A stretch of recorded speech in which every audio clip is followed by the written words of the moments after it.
Review and analysis sa Miss Global 2025. Alamin. Hello Caramellas, mabuhay! This is Gaysel Ortega and welcome back to my YouTube channel.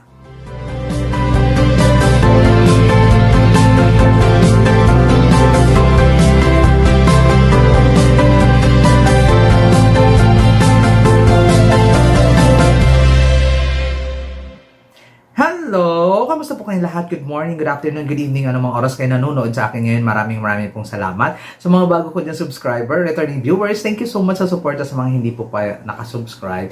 Please subscribe my YouTube channel, Gaysel Ortega, Cruella in Pageantry, and click the notification bell below para updated kayo when it comes na maglabas ako ng aking mga video, short, and live.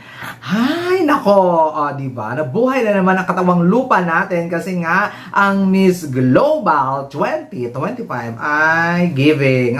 Review and analysis po natin guys. Syempre, umpisa pa lang. My gosh. Syempre, alam naman natin yung stage ay ang bongga. Ang bongga talaga ng stage. Yung TPN, hindi tayo, talagang, hindi tayo binibigo when it comes to production is amazing. Talagang, ibinigay nila ang the best na kaya nilang i-the best. Kaya nilang ibigay. Ano bang the best kung kaya nilang i-the best? Kaya nilang ibigay. The music is amazing. Diba? Production, swimsuit, evening gown. Talagang wala kang putyo-putyo na music. Ang ganda, ang galing. Pailaw and everything sa buong production ay ang ganda-ganda.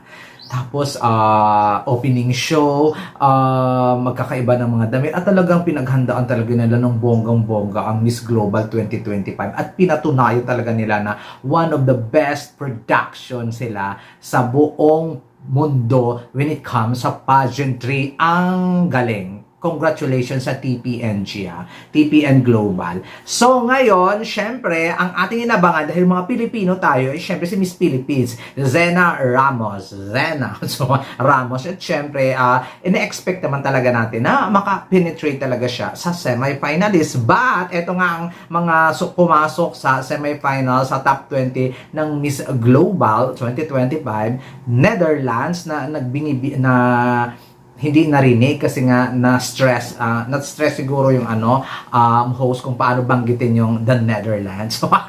Bolivia, Venezuela, UAE, India, Ecuador, Canada, Puerto Rico, Vietnam, Jamaica, USA, Indonesia, Czech Republic, Samoa, Korea, Belarus, Malaysia, Philippines, Thailand, and Switzerland. Kumbaga, wala talagang El Tucuyo kasi naman, eto din naman talaga expected na makakapasok sa top 20. Siguro, mangilan-ngilan lang na, ay, bakit hindi nakapasok si ganito, ganyan. Pero, no, parang perfect ang top 20 nila. Kumbaga, wala talagang grand El Tucuyo ng bonggang-bongga. So, after that, swimsuit, alam mo, ang ganda pa nito. Yung mga Lot and Friends, yung mga Lot and Friends na hindi pumasok sa top 20, pinarampa pa rin nila. May moment pa rin sila isa-isa. Amazing. Although, hindi kasing haba ng moment ng mga nakapasok sa top 20, pero may moment sila isa-isang lumalabas sa stage, parang 5 seconds yung moment nila. At rumampa sila doon. Natuwa ako talaga ng bonggang-bongga nila. Kasi pinahalaga nila yung moment, yung training ng mga girls, diba, when it comes doon sa swimsuit. Then, after swimsuit, syempre may cutting, diba? Sa top 12. Top 10 na pasok sa swimsuit, tapos voters choice 11 spot and 12 spot ay ang congeniality, kumbaga contestant's choice, diba? Yung kapwa nila kandidata ang pipili kung sino ba ang maganda, ang personality at kakabog ang personality. At syempre nakapasok nga doon sa top 10 si USA, Ecuador, Jamaica, Vietnam, Philippines, Belarus, Venezuela, Indonesia, Switzerland, Puerto Rico, at saka voters choice, Czech Republic, at saka contestant choice, Japan. Diba? Hindi pumasok si Japan sa top 20. Pero ito pa yung nakakaloka, diba? Bago natin ituloy-tuloy yung top 12 na yun, yung mga pa-eksena sa top 12. Nung tinawag si Philippines dun sa top 80, ng bonggang-bongga, ay talagang as in,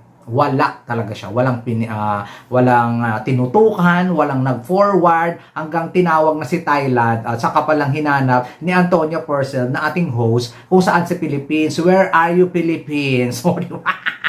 sabi, nag-explain naman Zezena Ramos kung bakit ano niya, siguro hindi niya talaga narinig or baka narinig man lang, inaantay daw niya yung cue ng camera kung saan magpo-forward. Eh hindi naman daw nakatutok sa kanya kaya hindi na siya forward.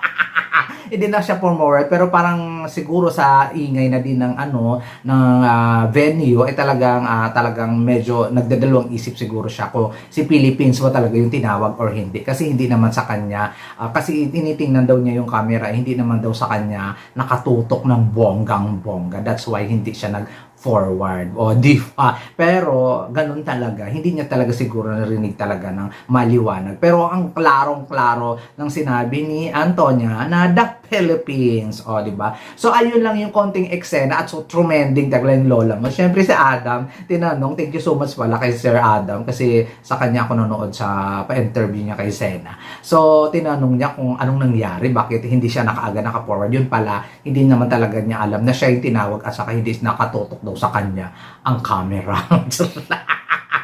Ayun, after the top 12, nakakaloka. Syempre, may evening gown. Oh, di ba? Kabugan din talaga ang evening gown. At para sa akin, yung pinakamagandang evening gown ay si Vietnam. Si Vietnam may pinakabonggang evening gown doon sa mga girls na nag-eksena na yun ng bonggang-bongga.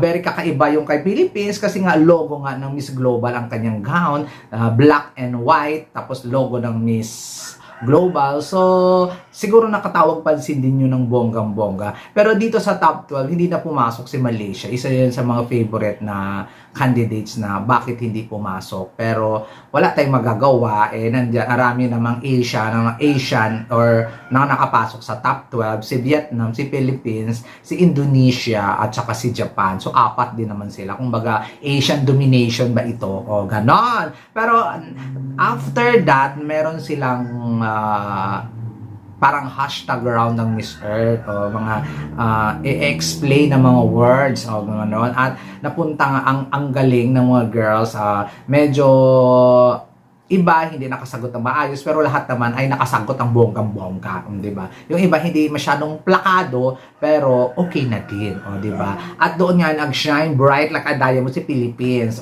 di ba?